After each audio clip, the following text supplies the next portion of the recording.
করতে পারবে। হ্যাঁ সে তো করবেই। তোমার বাবা বাবা বলছিল মেয়েটার খুব দুঃখ।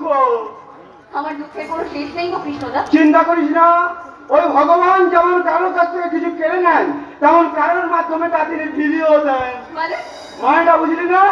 আরে বাবা আমি তো হলাম সেই মাধ্যম, তাই তো ভগবান আমাকে পাঠিয়েছে তোর খবর রাখার জন্য। আরেটা বলি, তোদের বাড়ির ঘরের দরজা গেল সব ঠিক আছে তো? না মানে কি জানিস, এই গ্রামে না বদমাইশ লোকের কোনো অভাব নেই, একটু ফাঁক ফোকর পেলে পিছনের জানলার একটা পাল্লা নেই দেখছি। না না ভারী হয় নাই, ভারী হয় নাই। এই টাকাটা রাখ, কালকে মিস্ত্রি থেকে পাল্লাটা লাগিয়ে নিস। পাল্লার জন্য তুমি টাকা দিচ্ছ কেন? আমি না, বাবা বাবাই তো টাকাটা পাঠিয়েছে। বললাম না এখন থেকে তোর সব অভাব দূর করে দেবো। আস না বাবা। বাবা তুমি আমাকে এত ভালোবাসো? যাক, আমি যে তোকে ভালোবাসি